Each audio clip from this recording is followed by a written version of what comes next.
we came up with a plan on how we can together find a vehicle that would get us to our mutual dreams together.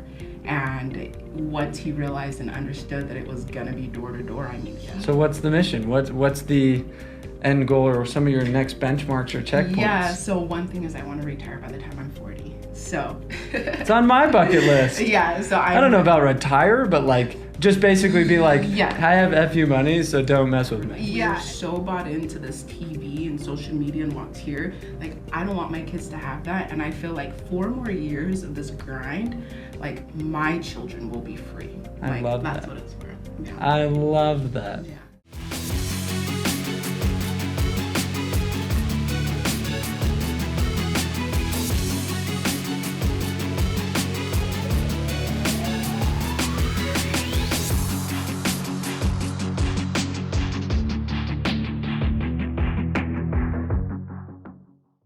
I think a lot of times people don't understand like that, like what they see in society, and this is a long-winded question that I'm asking you.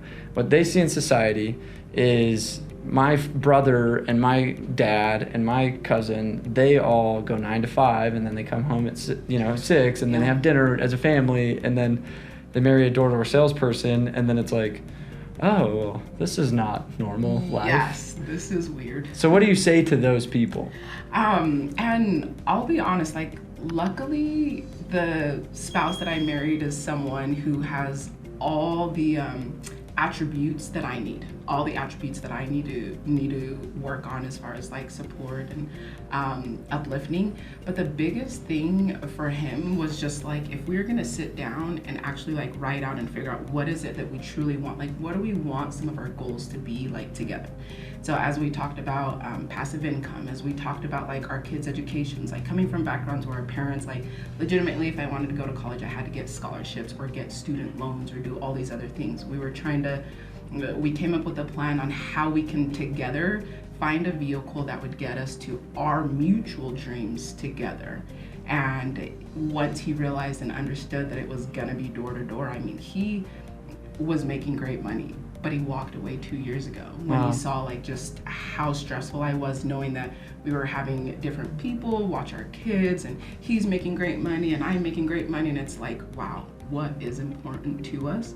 And that's one of us being home with the kids and being able to do their thing there and support to be able to get to our end goals. And I think that that's the biggest thing for someone who possibly like has come from a 9 to 5 or transitioning into that, is like, what do you truly see your end goal being, or what is your like biggest why together that's mutual? Like how you're gonna get there might be different, but there's gonna be an end goal that you guys are gonna agree on, and you're gonna do anything it takes to get there. I love feel that. Like we've done that. Yeah. So what's the mission? What's the end goal, or some of your next benchmarks or checkpoints? Yeah, so one thing is I want to retire by the time I'm 40. So it's on my bucket list. Yeah, so I don't know about retire, but like just basically be like, yeah, I have FU money, so don't mess with me. Yeah, and it's not even the sense of like FU money. Like I literally grew up in like West Valley with my grandma who had nothing. We were on welfare and legitimately couldn't even afford like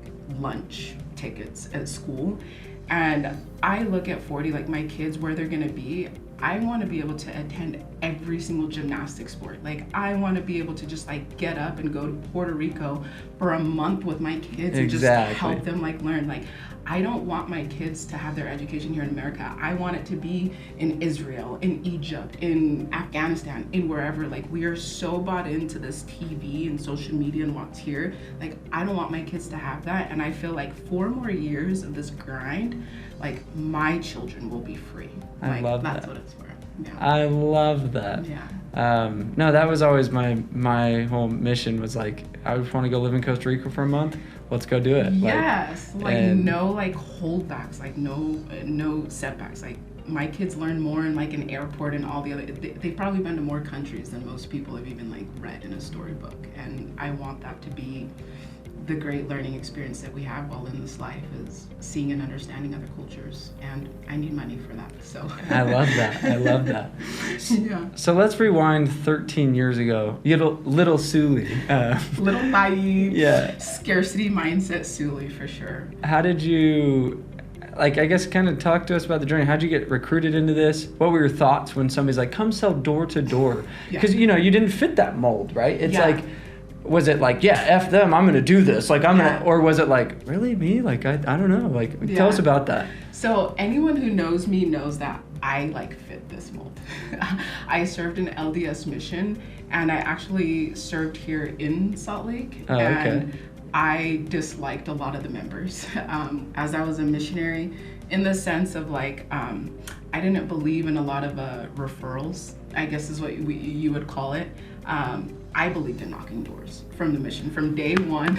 The tribe. Yes, I was one of those. I was one of those missionaries that I was actually. I won't get into that, but basically I was one of those people, if I'm going to be serving a mission and I have a why and a reason, I'm not going to break any rules. I'm going to do everything right to the best of my ability. And I was always given a companion, or I guess maybe people would call it car partner, that was just super ready to go home, that was looking for the dating life, that was just their mission was over, and I was just the worker. Like, I didn't care what their thoughts was of me. I wasn't concerned about their thoughts. Every day in my little journal, I always gave myself, and I like just forced it upon my companions that we were gonna knock doors. And because of knocking doors, I actually knocked into this African refugee, and I had a dream about someone that I was gonna be working with, because I didn't understand Swahili. Like, living in Salt Lake, you would think like you're only just talking to you know, American people who look like Sam. Yeah. But no, it was the most diverse mission that I've ever been on. And anyways, because of that simple door being knocked, we were able to start a ward of well over 125 new members there. And because of that concept built into me, I knew that I was forever, like, that was my jam, was knocking doors. And I knew nothing about door to door, but two of my leaders from the mission knew like the type of person that I was, and they were in door to door. So as soon as I got off my mission, the funny thing is they both called me on the same day, one in an hour of each other, and I'm just this naive, like, oh my gosh, what does it, I wasn't even looking, I wasn't even doing any of these things. One was like, hey, I'm at Vivint, you're gonna make all this money, you're gonna do yada yada yada, come and knock doors, you loved it. I'm like, I was knocking doors for Jesus, and I loved it, and it was free. Like, I'm not gonna come knock doors for money. Like, who does that? Like, who goes and knocks doors for money? And he kind of laughed at me, and then it wasn't until the other leader had called me and was like, hey, like, we're gonna be doing pest control, it's just super simple. And I looked up to him like a ton on the mission.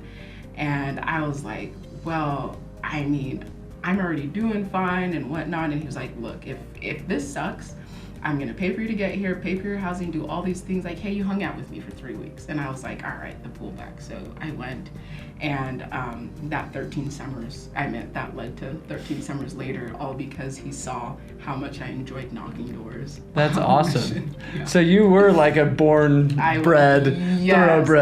love it. But anyone else, yeah, like when you look at it, it's like, no, but people who knew me like personally would be like, yeah, Suli would definitely be would do well on the doors. That's awesome. Sure. Yeah. So you was your first summer successful, or was it like? Oh, okay. So she's already a workhorse, so I'm assuming it was semi. Yeah. So 2008, I got home from my mission, I think in like July, and I convinced one of my companions to come and knock with me. And I was like, if we're gonna go, I'm gonna take someone down. So, anyways, I was on a team full of women, and it sucked. It's just that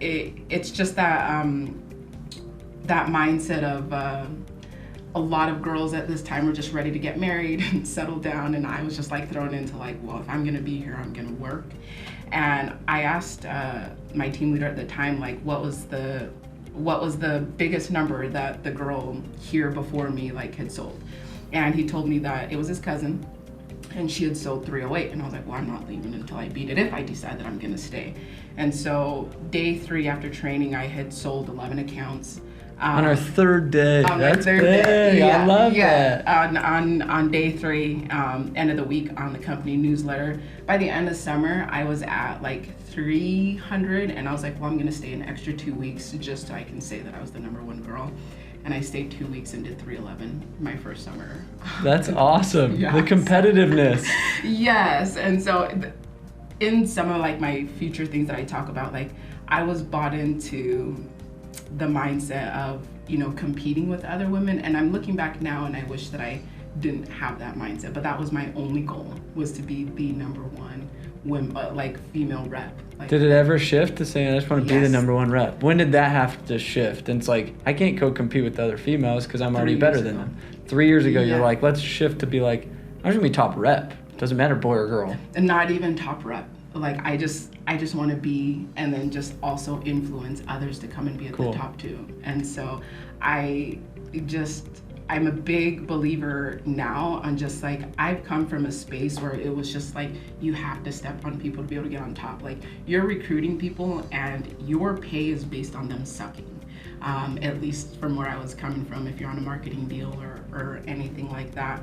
But I've gotten into the mindset after, you know, almost losing my life 3 years ago with having my youngest son, that it's just like, this space is meant for all of us to win. Like, Yes. I wish that someone was there to coach me that 13 years ago. I truly believe that I would have done more than 311 accounts my first summer if I had someone to coach me in the abundant mindset, like for sure.